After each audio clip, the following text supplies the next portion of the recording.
우리 이제 교재는 이제 르카마 목사님이 쓰신 주석서가 있고, 또 이 주석서의 내용을 가지고 솔로몬 성경 연수원의 이제 강사들이 잘 편집을 해놓은 이제 요한계시록 공부할 수 있도록 만들어놓은 교재가 있습니다. 정리가 아주 잘 되어 있습니다.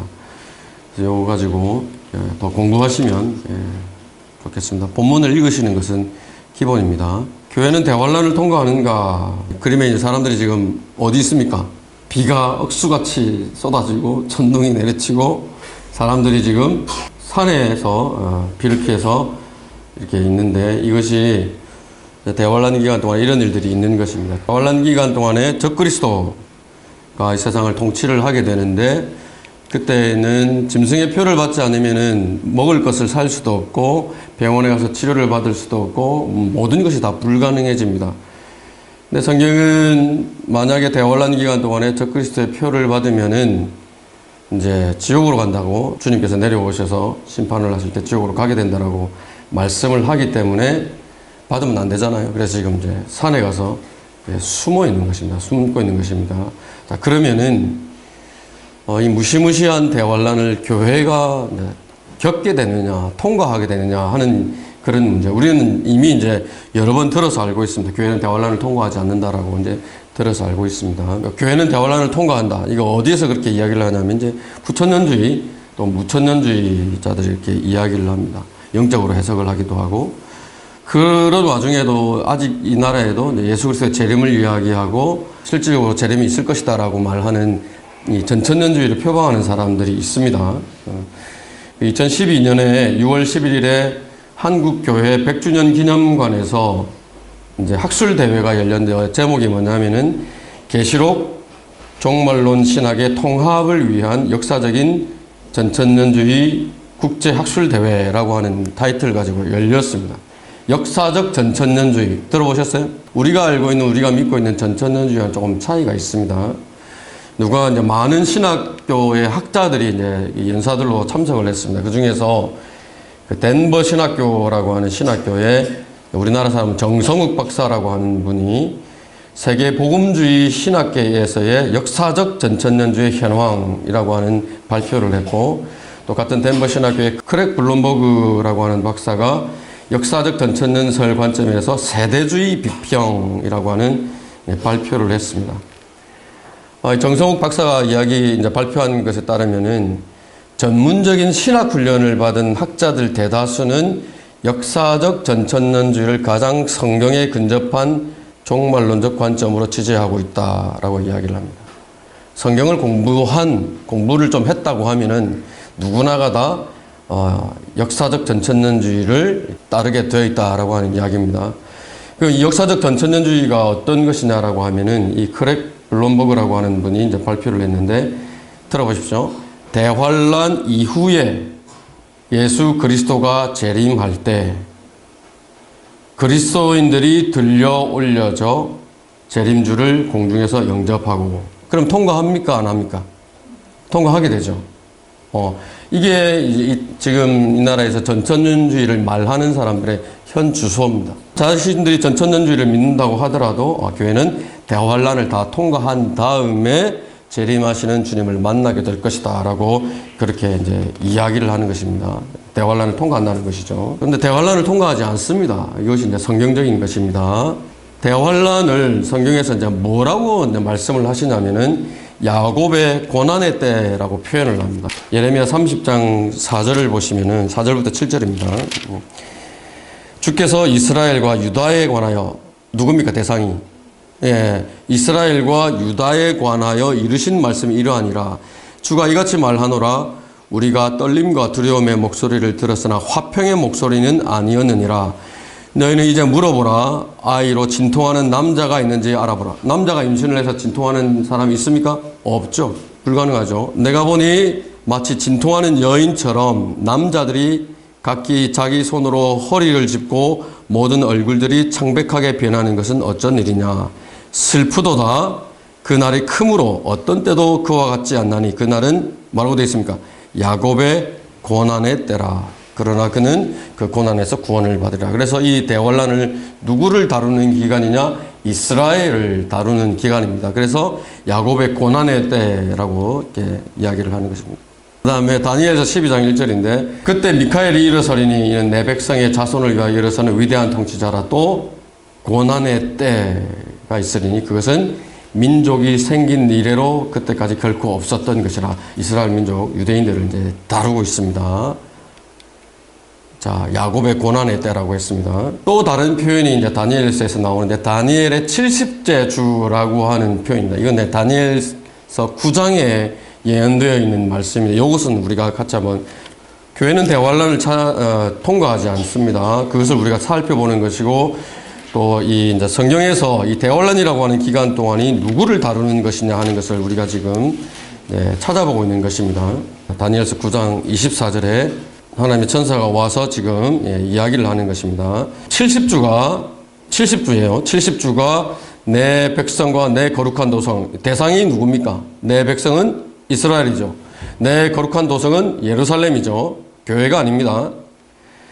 70주가 내 백성과 내 거룩한 도성에 정해진 날이 허물을 끝내고 죄들을 종결시키며 죄악의 화해를 이루고 영원한 의를 가져오며 그 환상과 예언을 봉인하고 지극히 거룩한 이에게 기름 부으려 함이라. 26절에 보시면 62주 후에는 메시아가 끊어질 것이나 자신을 위해서가 아니요 또 장차 올 그 통치자의 백성이 도성과 성소들을 파괴하리니 그 끝은 홍수로 뒤덮일 것이요 그 전쟁의 끝에는 황폐함이 정해졌느니라. 25절에 보면 7주에 관한 부분이 나오고 26절에 그 7주 다음에 62주가 나오죠. 그러면 69주 이후에 메시아가 끊어진다고 되어 있습니다. 메시아가 왔었죠. 예수 그리스도가 왔다가 메시아가 끊어졌죠. 거부당하고 십자가에서 죽임을 당한 것입니다. 27절에 그가 많은 사람들과 더불어 한 주 동안 뭐가 남아 있습니까? 마지막 70번째 주가 남아 있는 것입니다. 한 주 동안 언약을 확정하고 그 주의 중간에 그가 희생제와 예물을 금지시킬 것이요 그는 가증함을 확산시킴으로 황폐케 하리니 진멸할 때까지 할 것이며 정해진 것이 황폐케 한 자에게 쏟아지리라. 한 주 동안 언약을 확정한 다음에 그 주의 중간에라고 되어 있습니다. 이 적그리스도가 와서 어떻게 오냐면은 이 로마 카톨릭 주도하에 유대인과 평화조약이 맺어지는 것입니다. 예루살렘 수많은 공격들이 있었습니다. 수많은 전쟁들이 그 예루살렘을 탈환하기 위해서 그 1948년 이후에 독립한 이스라엘 그 땅을 찾기 위해서 많은 공격들이 있었는데 한 번도 이기지 못했습니다. 지금도 마찬가지죠. 아이언돔 누가 그런 것을 만들어내겠어요? 그런 이스라엘인데 어떻게 이 적그리스도가 와서 이게 평화 조약을 맺는 것입니다. 앞에 두 사람 손들고 있는 사람 있죠. 검은 양복을 입은 사람은 유대인이고 옆에 있는 손들고 있는 사람은 카톨릭 교황입니다. 그 옆에 검은 양복 있는 오른쪽에 있는 사람은 양복 입고 있는 사람은 개신교 신학자고 반대쪽에는 그리스 정교에 있는 사람 이슬람 종교 통합을 이루는 겁니다. 완벽한 종교 통합이 이루어지는 것입니다. 화합을 선언합니다. 그러면은 이스라엘이 그 철옹성 같은 예루살렘을 내어놓게 됩니다. 과거에도 있었죠. 과거에도 이스라엘이 자기들을 지키기 위해서 아시리아나 이 바벨론으로부터 자기들을 지키기 위해서 어디로 갑니까? 누구와 조약을 맺습니까? 이집트로 갑니다. 이집트로. 하나님을 찾아가는 것이 아니라 이집트를 찾아가서 보호를 요청을 하는데 어떻게 됩니까? 다 박살이 나죠. 마찬가지입니다. 대환란 때가 되면 하나님을 찾는 것이 아니라 자기들을 보호하기 위해서 카톨릭과 적그리스도와 이렇게 조약을 맺는 것입니다. 다니엘의 70째 주라고 이렇게 이야기를 합니다. 자, 이게 이제 조약을 맺는 것입니다. 그런데 우리가 금방 이제 27절에 보면은 그 주의 중간에 마지막 제주, 70째 주가 시작되면 그 70째 주를 대환란이라고 이야기를 하는데 그 70째 주 중간에 3년 반 이후에죠. 돌변하는 겁니다. 이 적그리스도가 돌변해서 어떻게 한다고 했습니까? 희생제 예물 금지시키고 원래는 보장을 하겠다고 조약을 했다가 평화적으로 예루살렘에 입성을 해서 예루살렘을 자기가 차지를 하게 되는 겁니다. 지금 같으면 어린 반푼어 찍었죠. 근데 조약을 맺고 그 자리를 차지한 다음에 가증함을 확산시킴으로 황폐케 하리니 진멸할 때까지 할 것이며 누가 진멸하는 것입니까? 이스라엘 백성들이 유대인들이 다 진멸할 때까지 하는 것입니다. 정해진 것이 황폐케 한 자에게 쏟아지라. 그 다음 이제 일들이 그렇게 일어나게 되는 것입니다. 누구를 다루고 있습니까? 이스라엘을 다루고 있습니다. 교회를 다루는 것이 아닙니다. 자, 야곱의 고난했다라고 부르고 다니엘의 70제주라고 부릅니다. 대환란을 대환란이라고 하는데, 이 방금 우리가 읽었던 다니엘서 9장을 예수님께서 인용을 하시는 부분이 있습니다. 우리 마태복음으로 가시죠. 마태복음 24장을 가보십니다. 마태복음 24장 15절에 그러므로 너희가 선지자 다니엘을 통하여 말씀하신 멸망에 가증한 것이 거룩한 곳에 선 것을 보리니 읽는 자는 깨달아. 어디가 생각이 납니까? 우리가 데살로니가 후서에 보면 똑같은 내용이 있었죠. 아침에 우리가 성경 공부할 때 봤습니다. 16절에 그때에 유대에 있는 자들은 산들로 도망하라. 지붕 위에 있는 사람은 집 안에 있는 물건을 가지러 가지도 말고 들에 있는 사람은 자기 옷을 가지러 돌아가지 말라. 그 날들에는 아이를 뵌 자들과 젖 먹이는 자들에게 화 있으리라. 너희는 피난하는 일이 겨울에나 안식일에 일어나지 않도록 기도하라. 이는 그때에 뭐라고 되어 있습니까? 대환란이 있으리니 그와 같은 것은 세상이 시작된 이후로 지금까지 없으며 또 결코 없을 것이기 때문이라. 주님께서 여기를 이제 대환란이라고 표현을 하는데 무엇을 인용했어요? 다니엘의 70제주, 다니엘서 9장에 있는 그 내용을 가지고 와서 인용을 그렇게 하고 계시는 것입니다. 침례인 요한은 바리새인들을 향해서 다가오는 진노라고 이렇게 표현을 합니다. 정리가 되셨죠? 대환란은 누구를 다룹니까? 이스라엘을 다룹니다. 교회를 다루는 것이 아닙니다. 그러면 교회는 대환란을 통과하느냐? 자, 통과하지 않습니다. 왜 대환란을 통과하지 않는다고 말하느냐? 뒤에 있는 그림 누굽니까? 예수님께서 십자가에 죽으신 거죠. 왜 십자가에서 죽으셨습니까? 신부를 위해서, 우리를 위해서 이미 심판을 받으신 것입니다. 우리는 교회는 예수 그리스도의 몸이라고 그러죠. 또 신부라고, 어린 양의 신부라고 고린도후서 11장 2절에서는 말씀을 합니다. 주님께서 이미 그 자신의 신부를 위해서, 교회를 위해서 심판을 이제 받으신 것입니다. 이거는 한번 찾아보시죠, 우리가. 갈라디아서 3장을 한번 보십니다. 갈라디아서 3장 13절입니다. 갈라디아서 3장 13절에 그리스도께서 우리를 위하여 저주가 되셔서 율법의 저주로부터 우리를 구속하셨으니, 구속한다는 말은 뭡니까? 대가를 다 지불하고 다시 사주는 것을 구속한다라고 말합니다. 기록되기를 나무에 매달린 자는 누구나 저주받은 자라고 하여튼 죄가 가져다주는 그 진노, 죄가 가져다주는 그 멸망으로부터 이미 주님께서 사주신 겁니다. 구속하신 것입니다. 대가를 다 이제 이미 지불하신 것입니다. 우리는 진노를 받아야 할 이유가 없습니다. 성경에서 교회를 이야기를 할 때, 그리스도인들을 이야기를 할 때 진노라고 하는 표현을 쓰시지 않았습니다. 교회에 대해서 이런 용어를 쓰시지 않은 것이에요. 데살로니가전서 1장, 자, 요 구절은 여러분 이제 기억을 해 놓으시면 좋습니다. 데살로니가전서 1장이랑 또 5장 이 두 구절은 기억을 하셨다가 만약에 교회가 대환란을 통과하느냐 안 하느냐 누가 물어보거든요. 대답을 성경을 펴서 대답해 주실 수 있습니다. 데살로니가전서 1장 10절에 보면 뭐라고 되어 있습니까? 또 하나님께서 죽은 자들로부터 살리신 그분의 아들, 즉 뭐로부터?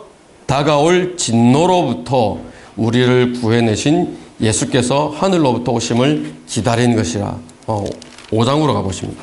5장 9절에 이는 하나님께서 우리가 진노를 받도록 정해놓으신 것이 아니라 우리 주 예수 그리스도를 통하여 구원을 받게 하셨기 때문이라, 이렇게 기록을 하는 것입니다. 그래서 성경 데살로니가전서의 두 구절을 살펴봐 교회는 진노와 상관없다라고 이야기를 하는 것입니다. 어떤 장면입니까? 들림받아서 올라가는 장면이죠. 예수 그리스도의 한 번의 영원한 속죄. 자, 만약에 교회가 대환란을 통과한다라고 했을 때에 예수님께서 드린 속죄는 단 한 번 드려주신, 두 번 드릴 필요가 없는 완벽한 온전한 또 영원한 속죄라고 히브리서 10장에서 말씀을 하시는데, 이 부분이 문제가 생기는 것입니다. 한번 이것도 찾아보시죠. 히브리서 10장 12절에 10장 12절, 이분은 한 번의 속죄제를 영원히 드린 후 하나님의 오른편에 앉으셔서 그 후로는 그의 원수들을 자기 발판으로 삼으실 때까지 기다리시느니라. 이는 그가 한 번의 제사로 거룩하게 된 자들을 영원히 온전케 하셨기 때문에. 영원히 온전케 하셨다고 하는데, 만일 대환란이라고 하는 것을 통해서 뭔가 더 정결하게 해야 할 것이 있다라고 했을 때에 이 히브리서 말씀은 문제가 생기는 것입니다. 모순이 되는 것입니다. 그래서 교회는 대환란을 통과하지 않는다. 디도서 2장에 보면은 우리가 휴거되는 것에 대해서 복된 소망이다라고 말씀을 하시고, 그것을 가지고, 그 말씀을 가지고 서로 위로하라고 이렇게 권면을 하고 있는 말씀이 있습니다. 만약 이 그리스도인들이 하나님의 저주와도 같은 이 무시무시한 진노 아래로 들어가게 된다면은, 그 진노를 통과한 다음에 주님을 만나게 된다고 하면은 복된 소망이라고 말할 수 없죠. 네, 그런 것입니다. 그래서 교회는 통과하지 않는 것입니다. 대환란을 통과하지 않는 것입니다. 대환란 동안 지상에 교회는 존재하지 않습니다. 우리가 이제 요한계시록을 공부하고 있습니다만 4장 1절에 보면은 교회의 예표가 되는 사도 요한이 들림을 받아서 올라갑니다. 언제 다시 내려옵니까? 19장에서 교회가 다시 내려올 때, 같이 주님께서 내려올 때 같이 내려옵니다. 그러면 4장부터 19장까지에는 이 지상에 교회를 언급하는 부분이 없습니다. 언제 대환란이 시작되기 전에 교회가 올라가는 것입니다. 자, 이런 이유를 가지고 교회는 대환란을 통과하지 않는다. 성경을 가지고 우리가 증거를 하는 것입니다. 우리는 분리될 수 없는 한 몸입니다. 로마서 12장 5절을 보면 한 몸에 많은 지체가 있지만 우리 각 사람이 그리스도 안에서 한 몸이 되어서 각 사람이 서로의 지체가 되었다라고 말씀합니다. 그리스도의 몸이 되었습니다. 한번 생각해 보는 것입니다. 어떤 사람들처럼 열심히 한 누군가는 들림받아서 올라가고 그렇지 않은 사람은 남겨진다고 했을 때에, 아니 그러면 어떻게 몸을 찢어서 어떤 몸은 올라가고 어떤 몸은 여기 남겨놓고 대환란을 통과하게 하느냐? 말이 안 되는 것이죠. 몸이라고 분명히 말씀하셨는데, 구원받은 사람은 반드시 이제 올라가게 되는 것입니다. 그 사람이 하나님을 열심히 섬겼든 열심히 섬기지 않았든 상관없이 생명을 가졌다라고 하면 다 올라가게 되는 것입니다. 그래서 교회는 대환란을 통과하지 않는다라고 말씀하시는 것입니다. 성경에 또 이제 예표를 가지고 보여주는 것입니다. 모형을 가지고 보여주는 그런 부분들이 있습니다. 요셉입니다. 요셉. 요셉의 아내 이름 아시는 분? 모르십니까? 아스나십니다. 아스나. 요셉의 이름이 이제 이집트 왕 파라오가 이름을 지어주는데 사프넷 파네아라고 하는 이름을 지어줍니다. 무슨 뜻이냐면 세상의 구주라고 하는 뜻을 가진 이름입니다. 파라오가 똑똑하죠. 똑똑합니다. 요셉은 성경에서 구약에서 예수님을 가장 잘 예표하는 인물입니다. 세상의 구주라고 하는 이름을 주었는데 누가 생각납니까? 요한복음 3장 16절에 있는 그 예수 그리스도를 생각나게 하죠. 신부가 누구냐면 이방 여인인 아스낫이라고 하는 이 여인입니다. 함족 출신의 흑인인데 언제 신부로 만났습니까? 기근이 7년의 대기근이 있기 전에 신부로 맞아들인 겁니다. 성경에서 기근은 대환란을 예표하는 그런 현상인데, 그 기근이 있기 전에 신부를 맞아들인 겁니다. 예수님을 예표하는 요셉, 신부를 기근이 있기 전에 맞아들였다. 이것이 예표적으로 교회가 대환란을 통과하지 않는다라고 하는 것을 모형적으로 이렇게 또 보여주는 것입니다. 두 번째, 이 누군 것 같습니까? 그렇습니다. 모세입니다. 모세의 아내 이름 뭐죠? 시포라입니다. 역시나 이방 여인입니다. 언제 모세도 역시나 예수님을 예표하는 인물인데, 이 이방 여인 아내를 언제 맞았습니까? 세상을 예표하는 이집트에 전무후무한 하나님의 재앙을 내리기 이전에 맞았죠. 그런 것입니다. 그래서 우리가 예표적으로 알 수 있다라고 이야기를 합니다. 모세와 시포라. 이거는 또 누군 것 같습니까? 네? 그래서 야, 모범생이 한 사람 있습니다. 에녹입니다. 에녹. 하나님과 동행하다가 사라졌다라고 말했던 에녹입니다. 에녹이 역시나 에녹은 들림 받아서 두 번 다시 죽지 않는 교회를 이렇게 예표하는 겁니다. 지금까지 이제 살펴보았던 성경에 관련된 구절들 또 이런 모형적인 가르침 이런 것들을 통해서 어떤 결론을 얻냐면은 교회는 대화를 통과한다, 통과하지 않는다, 통과하지 않는다라고 우리가 결론을 얻는 거예요. 알고 있지만은 한번 이렇게 짚어 보는 것입니다. 이것이 이제 교회는 대화를 통과하지 않는다.